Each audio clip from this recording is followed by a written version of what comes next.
जय सच्चिदानंद पूज्यश्री. हं, माझे नाव ममता आहे. मी कौशांबीची आहे. पहिल्यांदाच आली आपल्या शरणी. हं. माझ्याकडून काही कळत नकळत गुन्हे झाले आहेत, ज्यासाठी मी क्षमा याचना करते गुरुजी. माझे ते पाप कमी व्हावे, माझा गुन्हा कमी व्हावा, ज्यामुळे मी नीट राहू शकेन शांतपणे गुरुजी. ज्ञान घेतलंय? नाही गुरुजी, अजून नाही. हा, पहिल्यांदा मग झाली. ज्ञान घ्या परवा. नंतर ममता वेगळी आहे आणि तुम्ही शुद्ध आत्म्याशी जागृतीत राहा. ज्या चुका झाल्यात सगळ्यांची माफी मागायची आणि आपल्या आत्तपुत्र भगिनींना भेटा. कसं प्रतिक्रमण करायचं सांगतील तुम्हाला. दुःखी व्हायचं नाही. भगवानांची पुस्तकं वाचा तुम्ही. प्रतिक्रमणे, निजदोष, दर्शनाने निर्दोष, सगळी वेगवेगळी पुस्तकं आहेत दादाजींची, ती वाचत राहा. खूप समज मिळत राहील आणि प्रतिक्रमण म्हणजे धुवून टाकण्याचा मार्गही मिळेल. मग मोठं पुस्तक प्रतिक्रमणाचं, मोठंही पुस्तक आहे, छोटंही आहे. वाचायचं आणि समजून घ्यायचं. हळूहळू दोष धुवून टाकायचा मार्ग सापडेल तुम्हाला. समजलं का आता हे? होय गुरुजी. जय हां, सच्चिदानंद. जय सच्चिदानंद. रिंकी यादव. पूज्यश्री जय सच्चिदानंद. बोला. पूज्यश्री, माझा प्रश्न लिहिलेला आहे की माझ्या आईला खूप राग येतो. माझ्यावर नाही येत, पण कुटुंबातल्या सर्वांवर फार चिडत राहते. त्यामुळे कौटुंबिक वातावरण फारच डिस्टर्ब होतंय. त्यासाठी त्या ज्ञान घेऊ शकतात. ती म्हणते की 2 वेळा गुरु केलाय, मी आता 3ऱ्या वेळी नाही करणार. हा, म्हणजे गुरु करून देखील राग कमी झाला. तेच 2 गुरु झाले तरी राग कमी नाही झाला.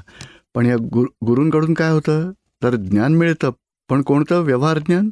हे करू नका, ते चांगलं आहे, हे वाईट आहे, ज्ञान मिळेल. शुभ अशुभ, चांगलं वाईट याचं ज्ञान. आत्म्याचं ज्ञान नाही मिळत. आत्म्याचं ज्ञान, दादा भगवान म्हणजे कोणी गुरु नाही आहे. ते कोणाला शिष्यही बनवत नाहीत. स्वतः काय म्हणतात की मी आत्म्यात राहतो, तुम्हाला आत्म्याचा साक्षात्कार करून देईन. नंतर तुम्ही आत्म्यामध्ये आलात तर कोण कोणाचा गुरु, कोण कोणाचा शिष्य. इथे गुरु शिष्य असं नाहीच काही. इथे आत्म्याची जागृती प्राप्त करायची आणि आपल्या प्रवृत्तीत जे क्रोध, मान, माया, लोभ जे उत्पन्न होतात ते धुवून टाकायचे आणि शुद्धात्म्याच्या जागृतीत राहा. म्हणजे नक्कीच मम्मी ज्ञान घेऊ शकते. आल्यात का मम्मी? मम्मी आली आहे, ही आहे जवळच. हो, हां, मग ज्ञान घ्यायला काही हरकत नाही. नक्की घ्या. इथे गुरु नाही बनत आणि तुम्हाला शिष्यही बनवत नाहीत. आम्ही गुरुही नाही बनत. इथे तुम्हाला स्वतःलाच आत्म्याचं ज्ञान प्राप्त करायचं आहे की मी स्वतः कोण आहे याचं, हे भगवान हां. म्हणजे कोण आहे, जगत कोण चालवतं आहे, सगळं ज्ञान प्राप्त करायचं आहे. हा, पूजा खूप करते, पण रागही खूप येतो तिला. नाही, पूजा म्हणजे ती क्रिया केली जाते, समज सुधारत नाही मंदिरात त्यामुळे. पण जाते, जप पण करते, पण डिस्टर्ब फारच असते. नाही हो, पण समज कुठे सुधारली आणि स्वतःची चूक जोवर दिसत नाही तोवर कोणती सुधारणा होणारच नाही. पूज्यश्री, मी पहिल्यांदाच आली आहे आणि खूप छान. मम्मीला पण बरोबर आणलंय, ज्यामुळे तिला जरा थोडी शांती लाभेल. आणि हा क्रोध तर खूपच शांत होईल. क्रोध निघून जाईल. घरात स्वतःलाही शांती, आजूबाजूच्या नाही शांती. आणि आम्ही ऑनलाईन ज्ञानविधी घेतला होता आणि तेव्हा मी चरणविधीचे पुस्तक, त्यात एक ओळ लिहिलेली आहे, मी विज्ञान स्वरूप आहे, तर त्याचा अर्थ मला जाणून घ्यायचा आहे. विज्ञान स्वरूप म्हणजे काय की यात शुद्धात्मा म्हणजे अंतरात्मदशा आहे. विज्ञान स्वरूप म्हणजे परमात्मदशा. आता आपल्याला ज्ञान मिळाल्यावर देहभाव संपतो, देहात्मदशा सुटते, जीवभाव सुटतो आणि आत्मदशा प्राप्त होते, ती अंतरात्मदशा. पण अंतरात्मदशा ती पूर्णाहुती नाही. म्हणून आपण ही जागृती ठेवायची की मी शुद्धात्मा पदात आता आले आहे, मला आता केवळ ज्ञान स्वरूपापर्यंत पोचायचं आहे, विज्ञान स्वरूपापर्यंत पोचायचं आहे. जेव्हा अमावास्या संपते मग द्वितीयेचा चंद्र येतो, तशी अंतरात्मदशा. आणि पौर्णिमा म्हणजे विज्ञान स्वरूप. म्हणून त्याच ध्येयावर लक्ष केंद्रित करायला दादाजींनी सांगितलं आहे की आता पुढचं ध्येय निश्चित करा की विज्ञान स्वरूप आत्म्यापर्यंत पोचायचं आहे. आणि पूज्यश्री, चरणविधी करताना भाव कसे असायला हवेत? ही रिंकी वेगळी आहे, मी शुद्धात्मा आहे. चरणविधी कोण असे करतं? भाव. मी शुद्धात्मा, जी मी रिंकी मानणारी होती ती रिंकीपासून वेगळी झाली आणि मी आता शुद्धात्मा अशी प्रतीती बसली की जागृती आली. आता तीच मागते की मी आत्मारूप निरंतर राहावी, त्यासाठी शक्ती मागते. रिंकी वेगळी आहे. रिंकी म्हणजे फिजिकल बॉडी आणि मी जी होती तो रॉंग बिलीफमध्ये ते बसले होते, आता राईट बिलीफ सापडले. राईट बिलीफने मूळ स्वरूपात यायचं आहे त्याला. म्हणजे हा चरणविधी केल्याने आत्मभाव, आत्मदशा वाढत जाते स्वतःची. म्हणतं कोण?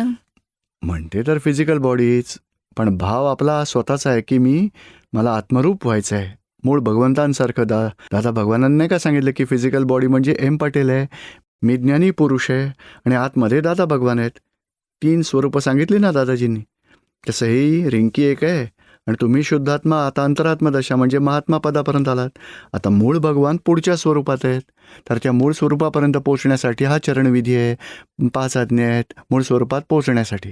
म्हणजे अंतरात्मदशेतून परमात्मदशेपर्यंत पोहोचू आपण हळूहळू. तो चरणविधी जो करतो तो जागृत आत्मा जागृत करतो. आत्मा करतो. ठीक आहे पूज्यश्री. जय हा, जय सच्चिदानंद. सच्चिदानंद. काजल कुंडू. जय सच्चिदानंद पूज्यश्री. बोला.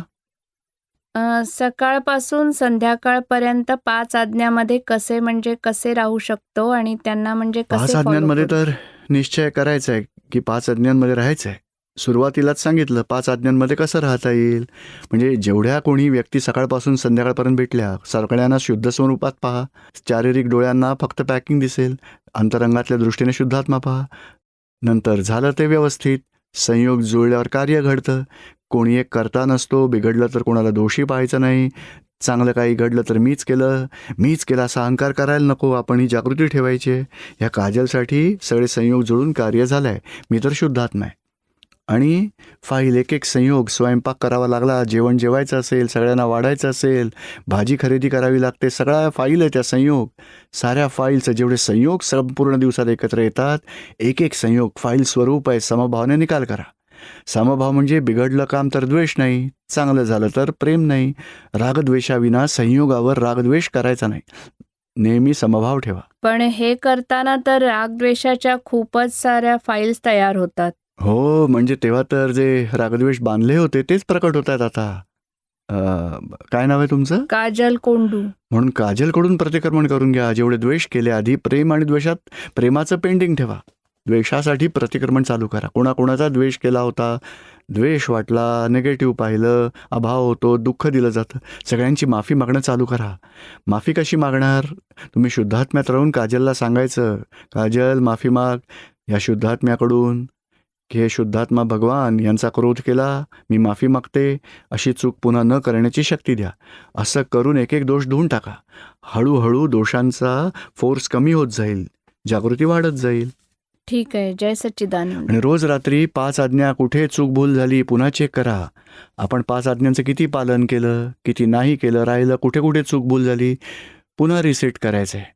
बघा, शुद्धात्मा या 10 फाईल्समध्ये पाहिला, ही 6 माणसं राहून गेली, त्यांच्यातील शुद्धात्मा पहा.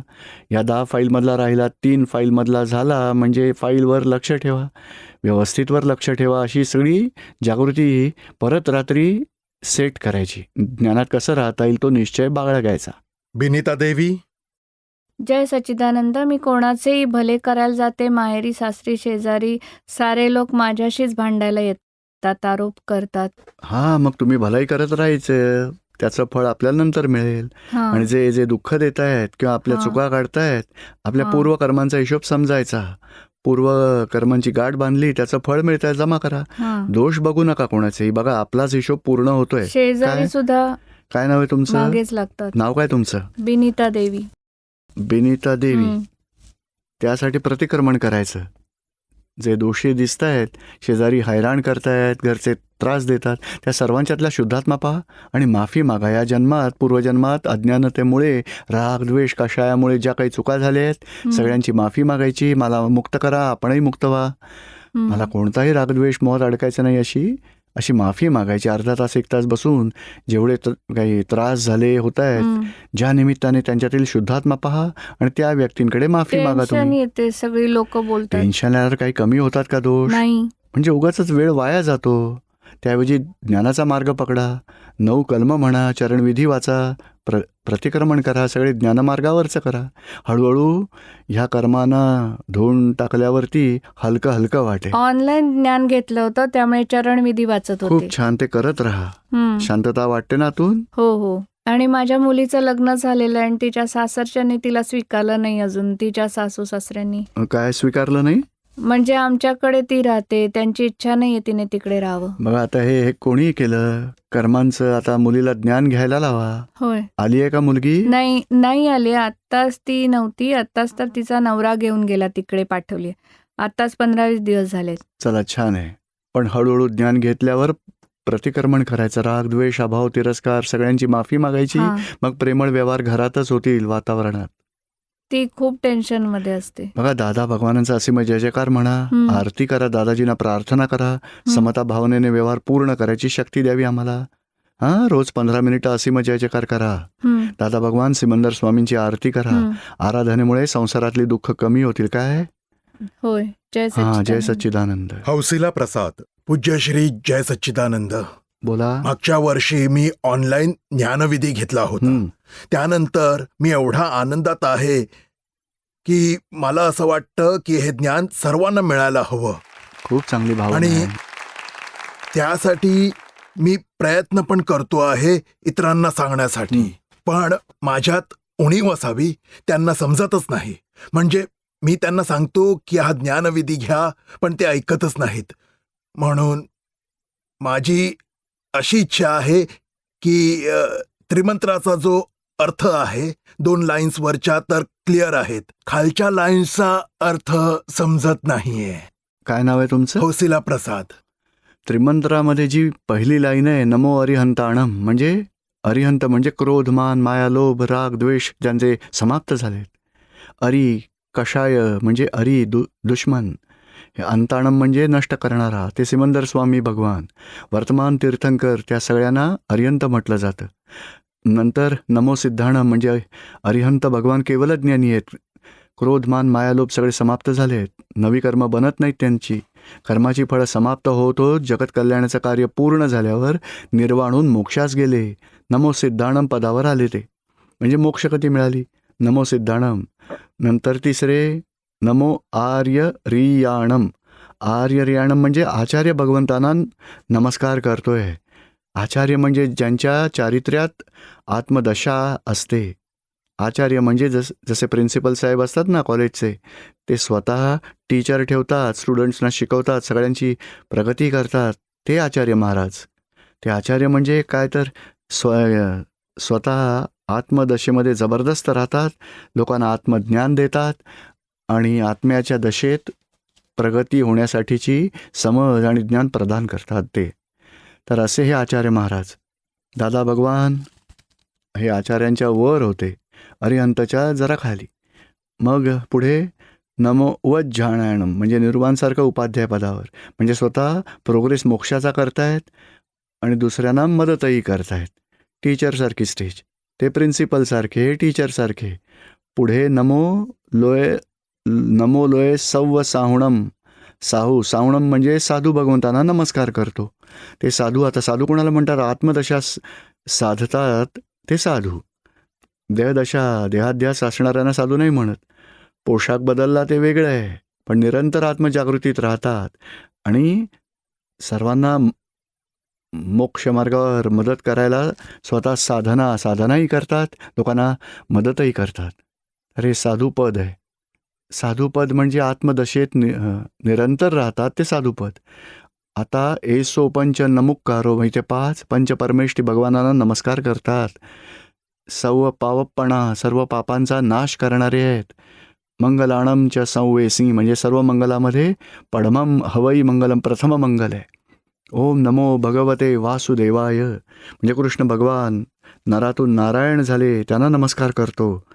आणि ओम नमः शिवाय म्हणजे जीवातून शिवस्वरूप दशेत जे येतात त्या शिवस्वरूपाला भगवंतांना आपण नमस्कार करू. जय सच्चिदानंद म्हणजे सच्चित आनंद. आत्मा जो प्रकट झालाय ते सच्चिदानंद स्वरूप आहे, त्यांना नमस्कार करतो. समजतंय आता तुम्हाला? होय. चरणविधी तर मी तेव्हापासून सातत्याने करतो, पण आरती मात्र नाही करू शकत. काही हरकत नाही, वेळ असेल तेव्हा करा. होय. नाही जमलं तर नका बरं. करू. भाव ठेवा, संयोग जुळले तर नक्की कराल. जय सच्चिदानंद. जय सच्चिदानंद. आदित्य जयस्वाल. जय सच्चिदानंद. माझा हा प्रश्न आहे की ब्रह्मचर्यासाठी काही सांगाल का? ब्रह्मचर्यासाठी तर दादाजींची 2 पुस्तकं आहेत. रोज 5 दिवस 15 पानं वाचायची. संपूर्ण दिवसात जेव्हा दृष्टी बिघडली, विचार बिघडले, सगळ्यांची माफी मागा आणि ब्रह्मचर्य पालन करण्याची भावना ठेवा, शक्ती मागा. त्यामुळे हळूहळू पुढे जाऊ शकू आपण. समजलं का आता तुम्हाला? होय. आणि क्रोध मान माया लोभाचंही प्रतिक्रमण करायचं आहे. कुठेही कोणाला कषायांमुळे दुःख दिलं गेलं तरीही माफी मागा. कषाय आणि विषय दोन्ही धुवून टाकायचे. रोज 10-15 मिनिटं कषायांचे दोष धुवून टाका, साऱ्या दिवसात झालेले. 10-15 मिनिटं विषय विकारांचे दोष धुवून टाका आणि 5-10 मिनिटं आत्मस्वरूपाची भजना करा. चरणविधीमध्ये तर जरूर भजना होते. त्यामुळे आपली ज्ञानदशा वाढत जाईल. काय डॉक्टर दीना शहा. जय सच्चिदानंद पूज्यश्री. बोला. ऑनलाईन ज्ञानविधी केला होता मी गेल्या वर्षी. हं. त्यानंतर मी चरणविधी दररोज करते. आता जेवढे काही मला समजले त्यातून एवढे तरी कळले की फाईलचा संभावाने निकाल करायला हवा हं. आणि चरणविधी शुद्धात्मा करतो, जे आत्ताच आपण समजावलं. अंतरात्मदशेतला. तर त्यातली जी 14-15 पानं आहेत त्यात असे लिहिले आहे की मी कधीच ह्या गोष्टींबाबत साशंक वंचित न राहावे. पण आता जर आपण त्याचा निकाल करत आहोत तर वंचित राहू नये अशी मागणी का केली आहे? त्याचं काय आहे की हा ज्ञानवाद, साधवाद आणि परमध्यान, परमज्ञान, शुद्धात्मा, शुद्धात्म्याचे उपासक आणि साऱ्या कल्याणमूर्ती हे समकितधारी महात्मे आहेत. सगळे सिद्ध भगवान, सारे संत महंत आणि जगातल्या सगळ्या जीवमात्रांबद्दल कधीच शंका घेऊ नये. त्यांच्यापासून वंचित राहून वेडे वाकडेपणाने म्हणजे आपल्या मोक्षमार्गावर जे पुढे गेले त्यांच्याप्रती ही भावना आहे की त्यांच्या हेतूबाबत शंका घेऊ नये. शिवाय जगातल्या प्रत्येक जीवमात्रांबाबत कधीही शंका घेऊ नये. वंचित म्हणजे काय? वंचितचे 2 अर्थ आहेत. वंचक परिणाम, त्यांच्याशी कपट करू नये. कपट परिणामासाठी वंचक म्हणजे शब्द वापरतात. नाहीतर वंचित या शब्दाचा दुसरा अर्थ असा आहे की त्यांच्याकडून म्हणजे मला प्राप्ती व्हावी, या मार्गाची प्राप्ती व्हावी, पण त्यातून मी अप्राप्त दशेत न जावं. म्हणजे मला हे हवं आहे. ज्ञानवाद, स्यादवाद, परमध्यान, परमज्ञान यांच्यापासून मी वंचित राहू नये. आणि बाडो म्हणजे काय की त्यांच्याकडे तिरक्या नजरेने पाहू नये. सम्यक दृष्टीने मी त्यांच्याकडे पाहतोय तसाच मी सतत बघत राहावं. मिथ्या दृष्टीवाली दृष्टी मी कधीच पुन्हा आणू नये. वंचित, शंकित, वंचित के बाडो. बाडो म्हणजे तिरकी दृष्टी. म्हणतात नाही का की ज्याची नजर अशी तिरकी असते ना, असा बघतो बघा, असं वाटतं की बघतो इकडे पण खरं तर तिकडे बघत असतो तो. त्याला बाडी दृष्टी म्हणतात गुजरातीत. तिरकी दृष्टी. तशी तिरकी दृष्टी करू नये अशी शक्ती मागितली आहे. समजलं का आता तुम्हाला?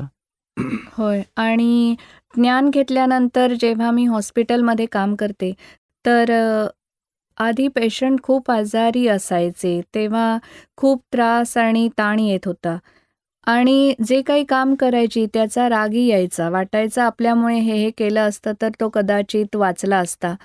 पण आता तसे नाही वाटत आणि खूपच आरामात काम होते आणि कॉन्फिडन्ससुद्धा जास्त असतो. सगळी लोक आता शांतपणे काम करतात.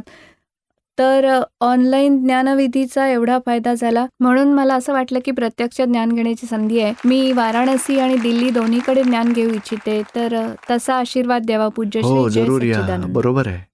जय सच्चिदानंद. विमल कुमार मौर्य. पूज्यश्री जय सच्चिदानंद.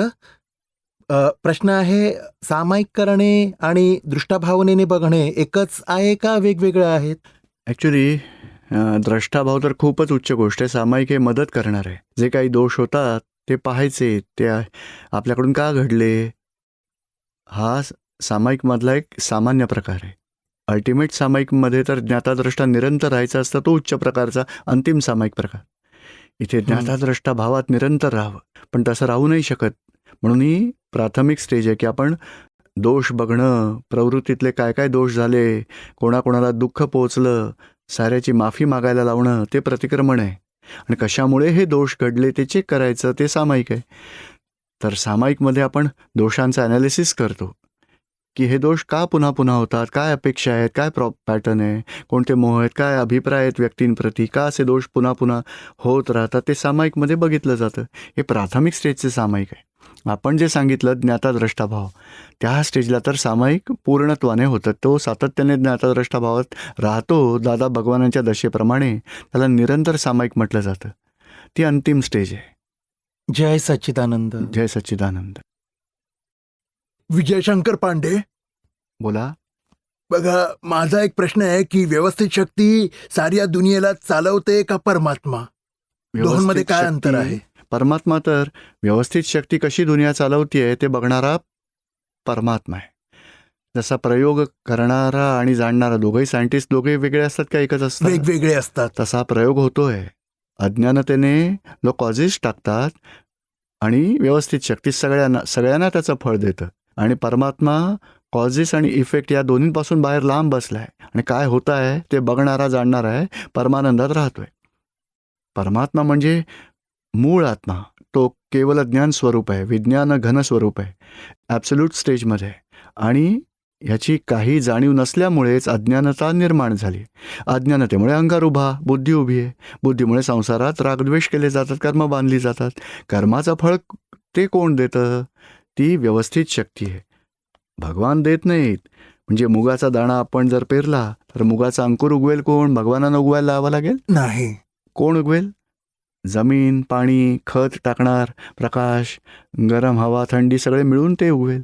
म्हणजे संयोग तो उगवतात. म्हणजे फळ पण बीज आपण अज्ञानतेने पेरतो. लग्न करायचं आहे, मला एक बायको हवी, 2 मुलं हवीत, एक नोकरी हवी आहे, शिक्षण हवं आहे, अशी भावना पूर्वभावात केली आणि बीजे टाकली अज्ञानतेने. आणि फळ त्या मुलीचा कुठे जन्म झाला असेल, आपला कुठे झाला, पण लग्न होतं तेव्हा दोघे एकत्र येऊन मग लग्न करतात. मग त्यांना कोण एकत्र आणतं? ती व्यवस्थित शक्ती, हा तीच असते. परमात्मा जो आपल्या लोकांच्या अंतरंगात आहे किंवा चारही बाजूला पसरलेला आहे. अंतरंगातला आत्मा तो परमात्मा. आपण जोर मानताय की मी विजयशंकर आहे, हम्म. तोवर आपली जीवात्मा दशा. बरं. मी तर आहे, पण अज्ञानतेमध्ये असाल तर जीवात्मा दशा. ज्ञानी झाला तर मी शुद्धात्मा आहे, ती अंतरात्मा दशा.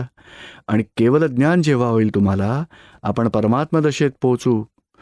तो मूळ पुरुष, मूळ आत्मा, तो परमात्मा, पुरुषोत्तम परमात्मा आहे, त्याच्याशी आपण अभेद्य होऊन जाऊ. यांच्यापेक्षा वेगळा कोणता परमात्मा नाहीये. नाही नाही नाही. ज्यांना कृष्ण भगवान, महावीर भगवान, रामचंद्रजी, ज्यांना परमात्मा, ज्यांना आपण परमात्मा म्हणतो, त्यांनी सुद्धा महावीर भगवान केवलज्ञानी झाले तेव्हा त्यांना परमात्मा म्हटलं गेलं. रामचंद्रजी केवलज्ञानी झाले तेव्हा त्यांना परमात्मा म्हटलं. जीवातून ॲब्सोल्यूट शिवदशेत येतो तो परमात्मा, तोच जीवात्मा असतो, तोच परमात्मा असतो. पण अज्ञानता दूर झाल्यावर परमात्मा तर होतोच तो.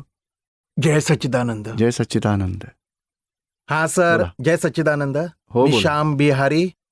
सर, मी 2 वेळा ध्यानविधी घेतला आहे, पण तरीही पैशांच्या मोहापायी घर कुटुंबात पत्नीशी खूप भांडण तंटे होत आहेत. हो, तर मग आता काय करणार? जे काही समोर येत आहे त्याचा हळूहळू समभावाने निकाल करत राहायचं. आणि रोज 15-20 मिनिटं असे मग जय जयकार करा, आरती करा, मग अंतराय दूर होतील. पैसे तर खर्च पाणी तर बाहेर पडतो की नाही खाण्यापिण्याला. हा सर, ही जी क्रियाविधी आहे ना, दररोज नाही होऊ शकत. होतेच, हरकत नाही. आता जे काही आहे त्यातून हळूहळू मार्ग काढत राहा, सॉल्युशन मिळत जाईल. कारण कर्मांचा हिशोब आहे. हे जे आपल्याला श्याम बिहारीला जे काही मिळत आहे तो त्याच्या पूर्वकर्मांचा हिशोब आहे. आज समता राखायची, तोच आजचा पुरुषार्थ. जे काही कमी असेल जास्त मिळेल, आपण समाधानात राहायचं आणि फाईलचा समभावाने निकाल करायचा. आणि भावना जरूर ठेवायची, सर्वांना समाधान लाभो, शांती लाभो असा व्यवहार करायचा आहे. हा सर, इच्छा तर आहे की म्हणजे भांडण तंटे न व्हावेत, पण होतातच. पण तरी जे आहे ते घरच्यांना समजवायचं. भांडण तंटे कराल तर लक्ष्मी आणखीनच रुसेल. बघा, भांडण तंटे करू नका. आपण प्रार्थना करूया, भक्ती करूया, जे काही आहे त्यात संतोषाने आपण सगळे दिवस काढूया. आणि शक्य असल्यास आपण ट्राय करूया, चांगली मेहनत करून आपण जास्त कमवायचं आहे त्यासाठी प्रयत्न करू. पण आपल्या कर्मांच्या हिशोबाने जेवढं येईल त्यात समाधानपूर्वक जीवन जगायचं. एकमेकांना दुःख देऊन लक्ष्मी कधीच प्रसन्न होत नाही. आणि मग चोऱ्या करतात, मनाने चोरी, वाणीने चोरी, आचरणाने चोरी. आणि बघा, अनिती, अप्रामाणिकपणा, भ्रष्टाचार, विश्वासघात, त्यामुळे कधी लक्ष्मी प्रसन्न होत नाही. त्यामुळे आणखीच लक्ष्मी येण्यात अंतरा येतात. म्हणून अशी चुकीची कामं करणं, अनिती, अप्रामाणिकपणा, भ्रष्टाचार, अफरातफर करणं, इतरांना फसवणं, विश्वासघात, ते सगळं बंद करून टाकायचं. घडलंच तर पश्चाताप करायचा आणि प्रामाणिकपणे राहायचं. आणि घरातही बघा, आपलं जेवढं इन्कम आहे त्यापेक्षा थोडं कमी सांभाळून खर्च करायचा. जास्त सोयी सुविधा नाही मिळाल्या तरी हरकत नाही, आपण गरजा आधी पूर्ण करूया आणि मग मिळकत वाढली तर जरा आरामात जीवन जगूया.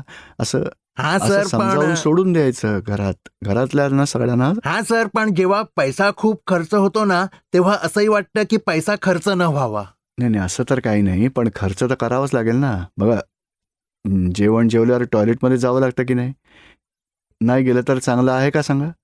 चला खायची गरजच नाही, पण त्याने आजारी पडेल माणूस, म्हणजे खावाही लागेल, डिस्चार्जही होत राहील. तसं आवक इन्कमही येणार आणि खर्चही होणार. त्यामुळे कुठे वापरणाऱ्याच्या हिशोबाने खर्च होत राहणार. म्हणून आपण नॉर्मॅलिटी ठेवूया की बाबा लक्झरी आणि नेसेसिटी असेल तर वापरा, लक्झरी नंतर हळूहळू नंतर बदल करू, लक्ष ठेवायचं आणि नंतर खर्च करू त्यासाठी. समजतंय आता तुम्हाला? होय सर. हं. जय सच्चिदानंद. जय सच्चिदानंद.